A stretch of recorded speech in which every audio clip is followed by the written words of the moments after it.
Hey, this is Mesha. I'm a copywriter with Tacks, and this is the So You Want to Be a series with BT Foundry. I'm Mesha Severan. I go by Mesha. That's been my nickname my whole life.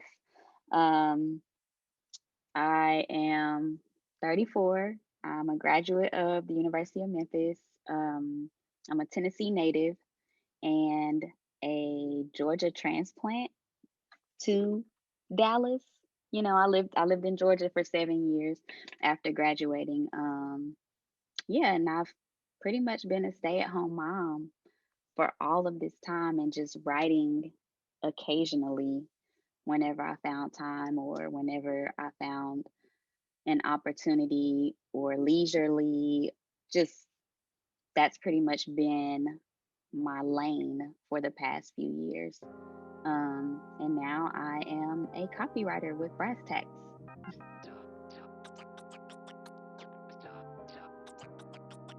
What is a copywriter is kind of a loaded question because we do a lot in terms of writing, and we can cover so much ground. But I think it's for me, what copywriters do is we kind of pull you in and make you want to investigate further the information that we've provided you. So I think it goes beyond just writing content that people enjoy. It's content that makes you want to, investigate a little bit further, and it incites you to do something. So I think that's really, in a nutshell, what copywriters do. There's blogging, there's social media, there's web content, there's email, there's PR content. Like it, I mean, we just cross so many different planes. And I think even within those different things as copywriters, we do find our niche and we kind of stick with what we're good at.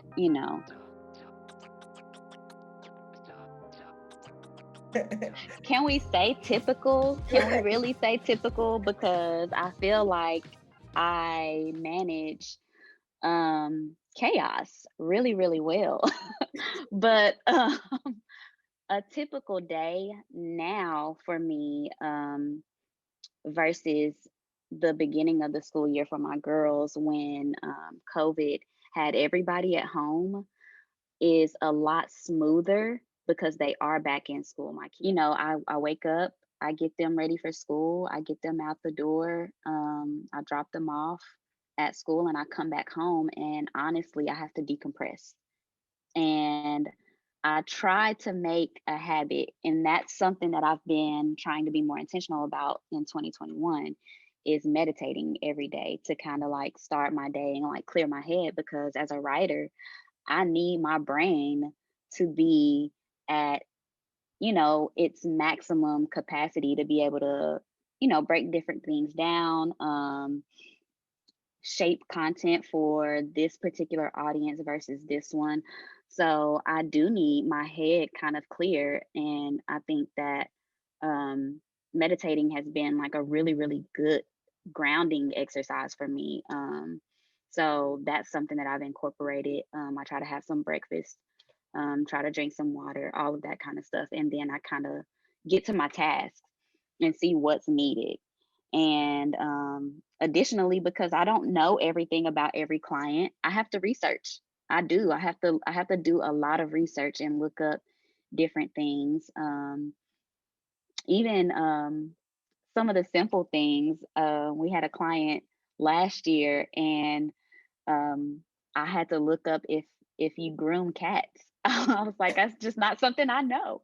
I know people groom dogs, but I just didn't know if people groom cats. So, it's little things like that to something as, extensive as, I don't know, how it what's the effects of global warming. You just never know, because you have to write content tailored for your client. It's not about me, so or my interests in general. So yeah, I do a lot of research. I try to read a little bit here and there for leisure. Um, every now and then, I might find myself needing a nap because it's a lot of brain work. It's like sometimes it's like I'm dragging. I couldn't think of something else if I wanted to. Mm. Like I've got to like take a nap and like clear my head. But I mean, like you said, I got the little one, so sometimes that's not something I can do. I might try to squeeze one in if if I don't have errands or something else just to maintain home life. Um, but otherwise, I go pick my girls up from school, and then we get to homework and everything else. Like, and then sometimes I might have to squeeze in some work after I put them down to bed. Like Mhm. it. I mean, but I like sometimes those evenings where I'm working too because it's quiet. Mm. So I kind of find like my second win, you know, to kind of get some stuff pushed out. But yeah, that's how my day goes. It can be really really busy.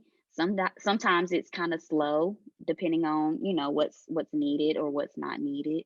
I can have slow days, which is nice, and I kind of like I'm like, oh, I'm chilling today. I kick my feet up like and just kind of coast a little bit and like really give my brain a break. So, but otherwise, like it's kind of go, go, go, like one thing running into the next. So, yeah, I think it's good to take those breaks and find time to meditate, do whatever it is that's your thing, like to kind of like recalibrate, recharge. Like, okay, set this to the side, now onto this thing. So that's how my day goes.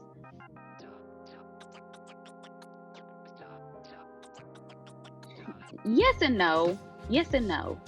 I Okay. went to school for journalism and my concentration was marketing and advertising. So I did study copywriting. Mhm. But when I was in undergrad, I mean, I'm close to your age, so social media just really kind of took off. Like especially like Instagram. So when I was in undergrad and I was studying copywriting, it was still somewhat for newspaper, magazine, more print stuff. It wasn't really like advertising on social media. Even Facebook Mm-mm. was it was kind of starting to bubble on Facebook, but it just wasn't like Big that business big yet. wasn't over there. It was just like, small No. entrepreneurs, just Yep. artists marketing themselves and Yes. I want to say probably the biggest thing, and I think this is one of the later questions, like what's like a project that I worked on maybe. But one of the things that I did do in undergrad was we did a marketing campaign for Ford, and they were trying to market the Ford Fiesta to college age students. And we did a lot of promotions and events and stuff, and we marketed via Facebook. And that was in 2005. So no, I'm lying. I'm sorry. That was in 2010. okay. So that was right on the cusp of I think big business getting into marketing on social media. So we did that, and it was really cool experience to do something where you actually have a real budget. And we were buying iPads and doing giveaways and stuff. So it was just a really nice hands-on experience while you're still in undergrad. So yeah, like after that, I feel like when I graduated, that's when Instagram kind of like people started kind of taking interest in it. But it Uh, was like this new thing, and people were like, I don't know what to do on here. What am I supposed to do? I'm post a picture of myself, and that's it. all the And zoomed in selfies. yes, girl, my first Instagram picture, I think it's still on there, and I'm like, hey y'all, I don't know what I'm doing on here, but I'm here. Like, I was like, I don't know how to use this Everybody had platform. that introduction post. I got to go back and see if Yes, I still have mine. I mean, who could have guessed that it would have become this huge platform for marketing and advertising. It was like I kind of saw it happening, but I was like, if you don't capitalize on it now while the snowball is growing, like I'm not going to say you missed the boat, but it was awesome to watch so many people who were beta users become like these huge influencers, just like grassroots influencers. Mhm. I think it's just cool. But yeah.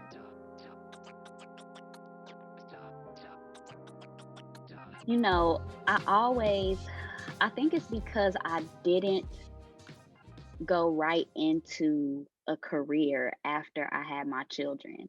Like I took more of a freelance role, like a true freelance role, in the sense that I was just picking up stuff here and there, and it was so random, but it was stuff that I enjoyed, but it was, there was no cohesiveness.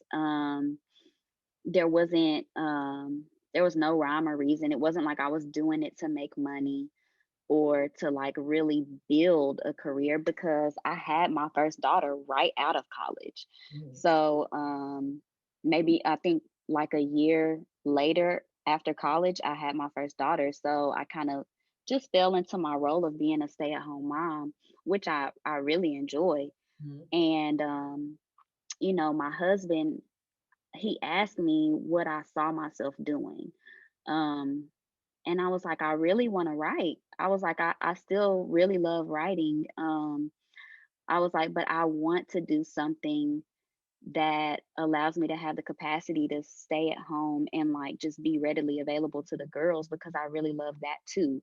Mhm. And I just, after doing it for 8 years, I was like, I don't see myself doing anything else. I was like, I don't know what kind of career I'm going to be like in that would allow me to do that, but I really want to write. And so he was just like, okay. And this was probably December of 2019 that I told him that. And in May is when I got connected with Keisha, and the rest is history. Like that's when I started that copywriting journey, and I was just like, okay, I like this. I didn't know what I was gonna be doing in the creative field, but I really enjoy this, and this is perfect for me because I'm still available to my children, and I'm still like really doing something that I enjoy and love. Like it's awesome.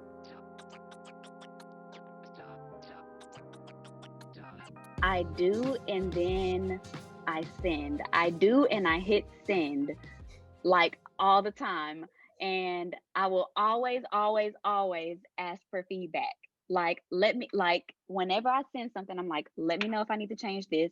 Let me know if you don't like this, and I'll change it. If I look at something, I'm like, okay, I saw that they kind of changed this copy. So let me go back and kind of tweak some of what I've done so that it aligns with what's being changed per se, like so that it's in theme. But I'm really good with critique, and I love critique. Like, how some people have they don't like being told that they did something wrong. I don't care. Tell me so that I can fix it and get better. Like I don't know. I don't have any shame when it comes to being critiqued. Because I just don't take it personal. Like it's not a personal thing. And work's just not personal, period. It isn't personal unless somebody come to your face and say, hey, I don't like you, and I don't like the work that you produce ever. Then I'm just not Ever. gonna yeah, I'm just not gonna take it personal. Like you have to be like blatant. But like you never produce good work, and I'm tired of it. Like, okay, well, let me go then. But otherwise, like when people are critiquing you, it's to help you, and it's to help you further yourself. So, and that's like literally the way that I take it. And I think that is what makes me good. Like, and it's gonna keep making me better because I know I'm a good writer. I know I'm a good writer because I'm a good communicator and I'm a good listener. Like I listen really, really well. Mhm. And I connect really, really well. Like I enjoy connecting. So that's enough to let me know that when I write, whatever I write is gonna resonate. Like, and I know I'm a good writer, but as a copywriter, you do have to like be like, okay, I'm taking a back seat. Like I gotta take the back seat because regardless of how good what I wrote is, it might not be what this client wants. Like it legit just might not be what they want. Like, no, I wanted to say this. And you're like, oh, okay, I guess.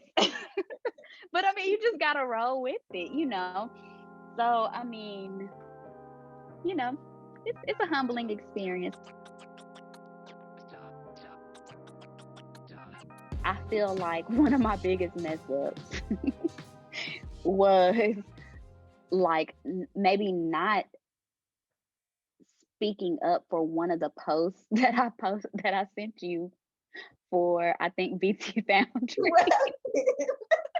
I think it was the initial post.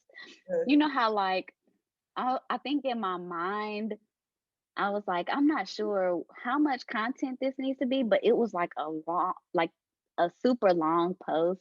Mhm. And I was like, oh, once it got posted, I was like, oh shit. Like,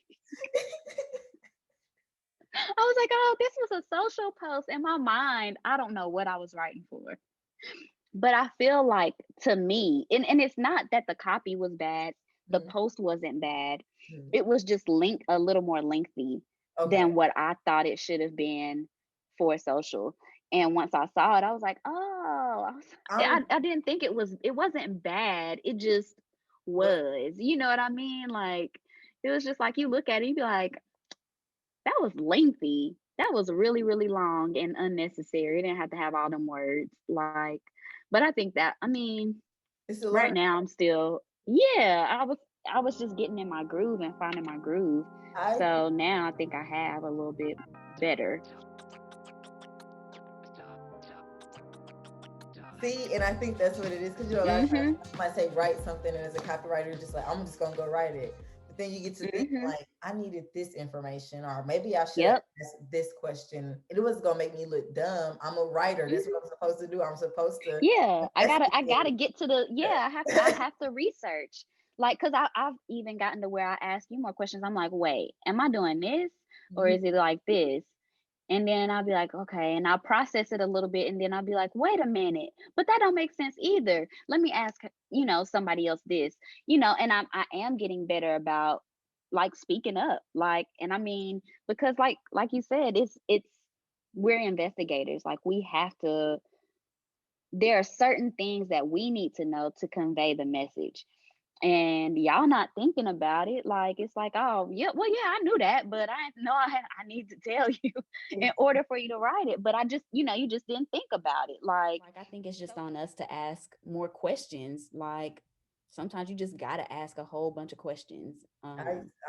I hate asking questions because I just always make it seem like oh you don't know it makes you feel like you don't know what you're talking about but then you realize no in order to know what I'm talking about let me ask these questions. Yeah, I think that's just part of it. And I think it does feel better knowing that a more senior writer is like asking all the same questions too. Like, because I'm like, well, I am new, so I'm supposed to be asking questions like at the same time. Like, When me and so, Adrian partner ourselves, like we know we on the truth to power thing right now, where we got to do like strategy and he got to do the messaging.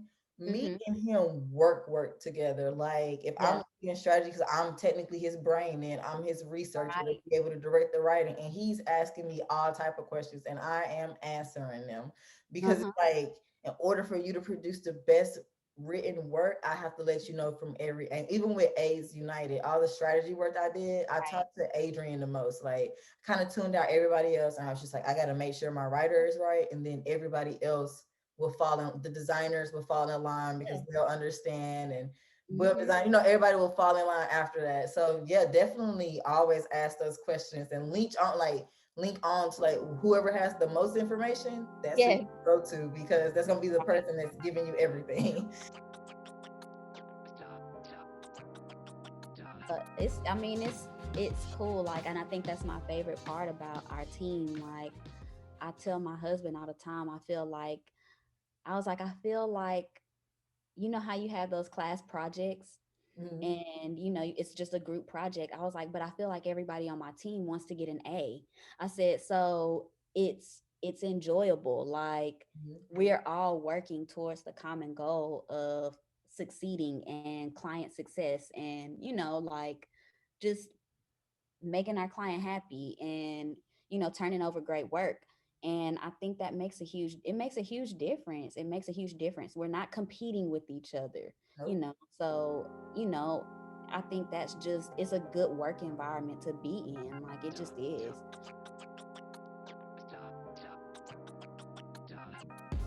Ooh. Hmm. Well, probably, honestly, probably brass tacks. Like probably working with brass tacks. Like, and I can't say a favorite client just yet because I'm still Mhm. working with various clients and I've enjoyed them all. They've all been great. So, but I mean, like the work environment here, the team, like when I graduated college, this is kind of what I imagined for myself. Like I always wanted to work in an agency setting because, when you're in journalism and in marketing and advertising, that's all you see. You see ad agencies. And I went to school in Memphis, and journalism and marketing and advertising are big in Memphis. Like there are a lot of big agencies there. And I was just like, I want to work in an agency setting. I love how leisurely it felt. Like it just felt like a home, like a little family. And Mhm. I was like, I couldn't picture that for myself after I had my kids because I was just like, it's gonna be so hard for me to break into the industry because I haven't worked in 8 years. Things have changed. And I was just like, I don't know how I'm gonna do this. And then look, Keisha comes along, and now I'm like, I got a family. That's I got my own amazing. little family. So I mean, this has really been perfect for me. Like, I mean, I couldn't say enough good things about Brass Tacks, the team, Keisha, and that's not me just saying that because I work there. Like, I do. I enjoy working there. Like, it's just a cool environment to work in, and Keisha is an awesome person to work for, Mhm. um, because she works with you. She's part of the team. Like, so I mean, it's cool. Like, I have no I don't think I have anything else that could top it right now. Like, so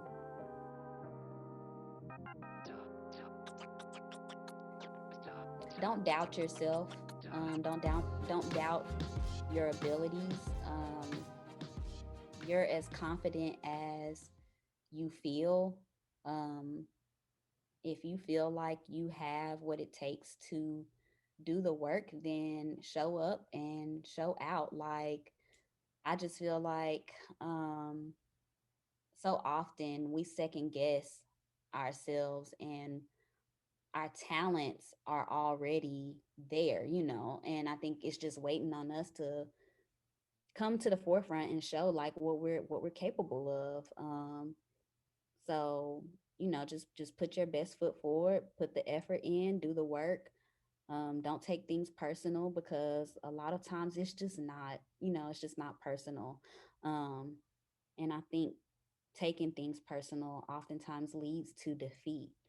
um, but you know with a team, your common goal is always going to be like success, and you'll be good, so just keep at it, keep working, and show up show Uh, up ready to work.